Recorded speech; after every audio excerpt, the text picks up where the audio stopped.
Rasulullah pernah ditanya, kapankah hari kiamat itu terjadi? Dan inilah jawaban Rasulullah.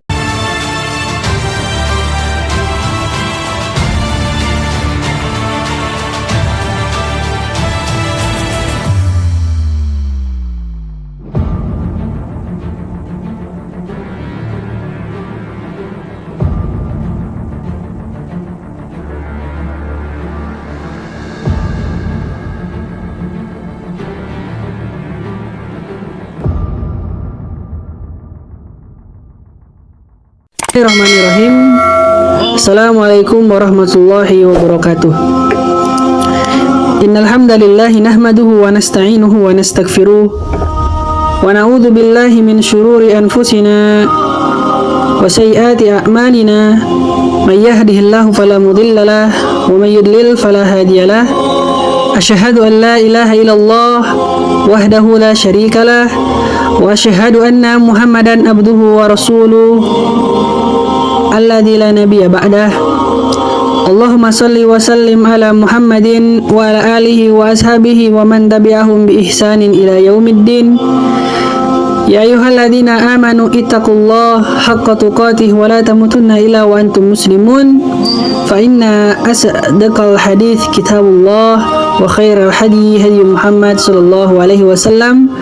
Wa syarrul umuri muhdatsatuha wa kullu muhdatsatin bid'ah wa kullu bid'atin dhalalah wa kullu dhalalatin finnar. Ma'asyiral muslimin, teman-teman yang dirahmati oleh Allah Subhanahu wa taala, marilah kita senantiasa memuji dan bersyukur kehadirat Ilahi Rabbi, Rabb yang tidak pernah sekejap pun lupa mencurahkan nikmat dan rahmatnya kepada kita semua. Dan lebih-lebih nikmat terbesar yang kita terima yaitu berupa nikmat Islam, iman, sunnah, serta sehat walafiat. Dan ini semua merupakan induk segala nikmat.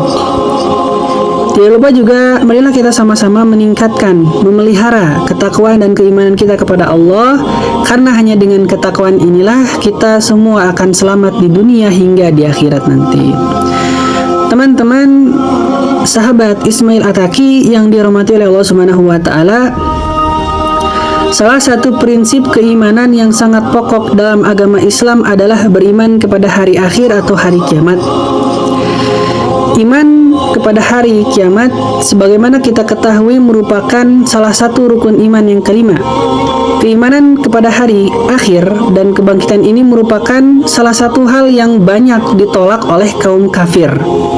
Adapun kita kaum muslimin, tanpa ragu sedikit pun kita beriman bahwa hari kiamat pasti akan tiba dan terjadi.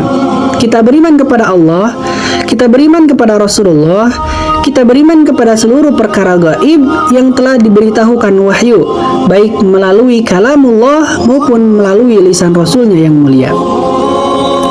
Ma'asyiral muslimin rahimakumullah, hari kiamat merupakan salah satu perkara gaib yang telah dijelaskan secara gamblang, baik dalam ayat Al-Quran maupun sunnah Nabi Shallallahu Alaihi Wasallam. Hal ini juga merupakan kesepakatan seluruh sahabat, ulama, dan kaum muslimin.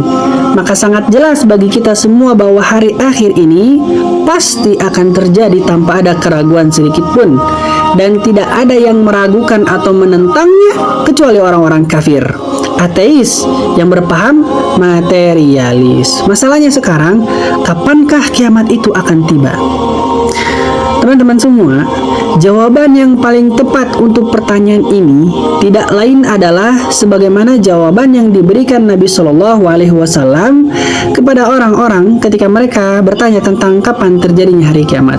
Beliau mengatakan, ilmunya ada di sisi Allah, yakni ilmu tentang kapan terjadinya kiamat hanyalah Allah yang mengetahui.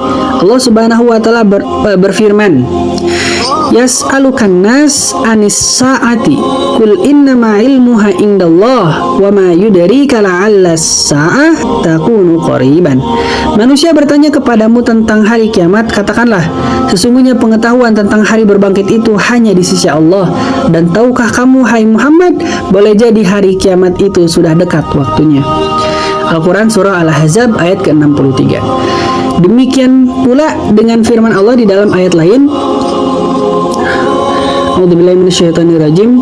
Yas'alunaka 'anis sa'ati ayyana mursaha qul innama 'ilmuha 'inda rabbi la yujalliha liwaqtiha illa huwa thaqulat fis samawati wal ar la ta'tikum illa baghtatan yas'alunaka ka'annaka hafiyun anha qul innama ilmuha indallahi walakin aktsarun nasi la ya'lamun. Mereka menanyakan kepadamu tentang kiamat, bilakah terjadinya? Katakanlah, sesungguhnya pengetahuan tentang kiamat itu adalah pada sisi Rabbku. Tidak seorang pun yang dapat menjelaskan waktu kedatangannya selain Dia. Kiamat itu amat berat huru-haranya bagi makhluk yang di langit dan di bumi. Kiamat itu tidak akan datang kepadamu melainkan dengan tiba-tiba. Mereka bertanya kepadamu seakan-akan kamu benar-benar mengetahuinya. Katakanlah, sesungguhnya pengetahuan tentang hari kiamat itu adalah di sisi Rabb, tetapi kebanyakan manusia tidak mengetahui. Al-A'raf ayat ke-187.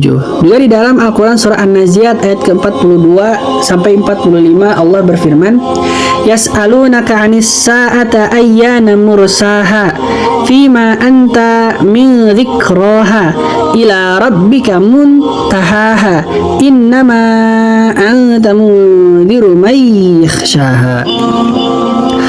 Orang-orang kafir bertanya kepadamu Muhammad tentang hari kiamat, kapankah terjadinya? Siapakah kamu sehingga dapat menyebut waktunya? Kepada Rabb mulah dikembalikan kesudahan ketentuan waktunya.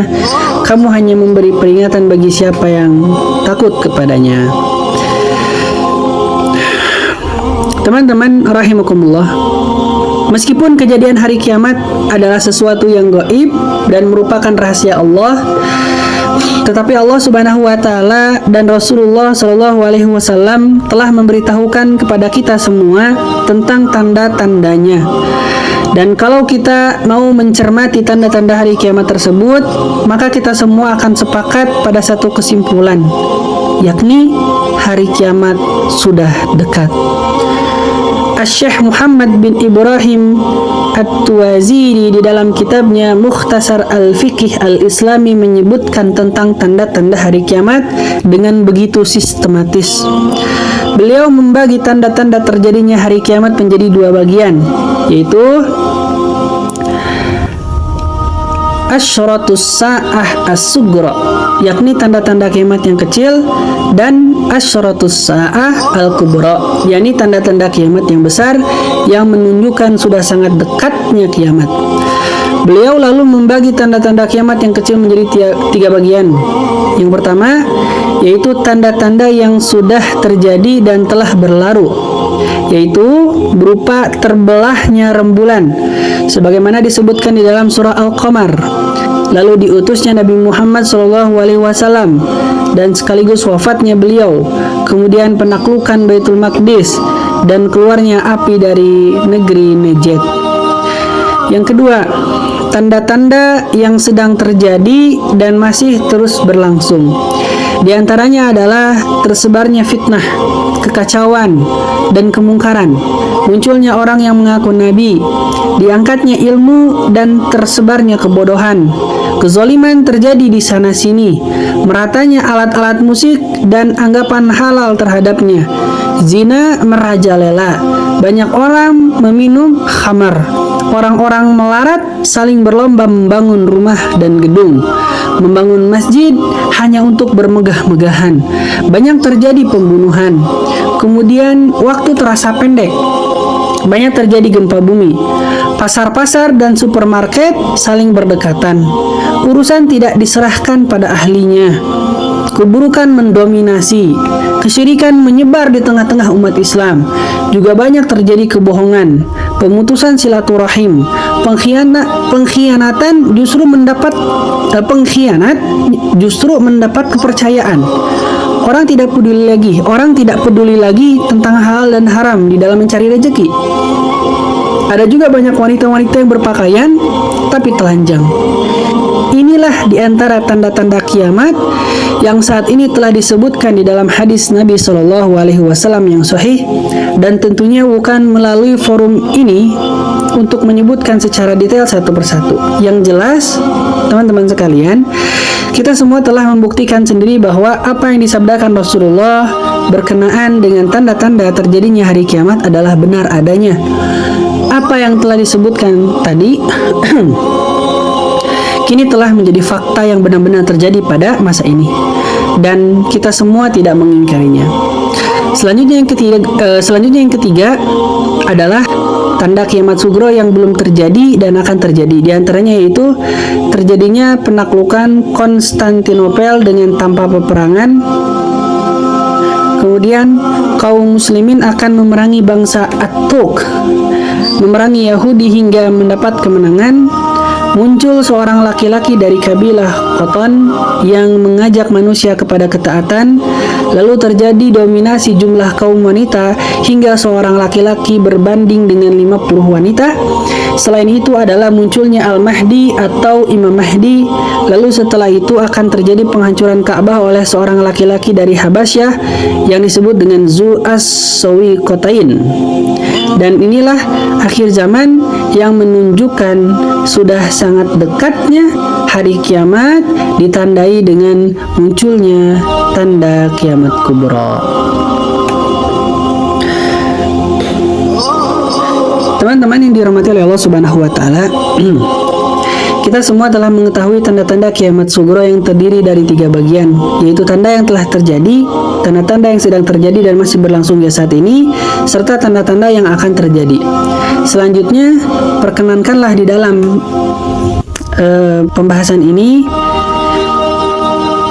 kami menyampaikan tanda-tanda kiamat kubro sebagaimana telah diberitakan oleh Allah Subhanahu wa taala di dalam kitabnya dan oleh Rasulullah Shallallahu alaihi wasallam melalui hadis-hadis yang sahih.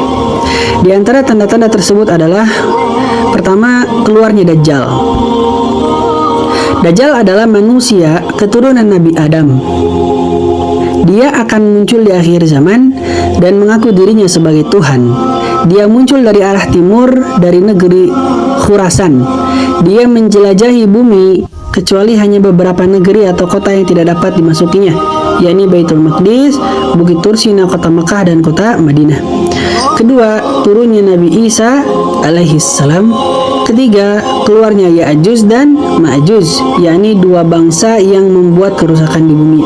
Keempat, munculnya dukhan, yakni asap yang menyelimuti bumi. Kelima, terbitnya matahari dari barat. Keenam, munculnya dabbah, yaitu sejenis binatang yang mampu berbicara dan membedakan antara orang yang mukmin dengan orang yang kafir melalui indera penciumannya. Teman-teman rahimakumullah, inilah sebagian tanda-tanda hari kiamat yang besar yang hanya dapat kami sampaikan secara ringkas pada pembahasan kali ini. Insya Allah kita akan bahas di video-video selanjutnya. Makanya buat teman-teman semua yang ingin mendapatkan materi-materi seputar wawasan Islam, bisa di subscribe supaya tidak ketinggalan dari video-video yang baru. Yang paling penting bagi kita saat ini adalah bagaimana kita tetap istiqomah mempertahankan keimanan kita di tengah kondisi yang serba sulit, di dalam krisis multidimensi, dan di masa fitnah sedang mendera, kerusakan dan kemaksiatan merajalela. Mumpung masih diberi kesempatan, mumpung pintu taubat masih terbuka, mumpung nafas belum sampai di tenggorokan, untuk itu marilah kita sama-sama berdoa kepada Allah Subhanahu wa taala, bertaubat kepada Allah Subhanahu wa taala, sehingga Allah memberikan kekuatan lahir dan batin serta melimpahkan kebaikan bagi kita semua dan kepada kaum muslimin di dunia dan di akhirat. Terima kasih teman-teman yang sudah mendengarkan sampai akhir. Semoga menjadi pahala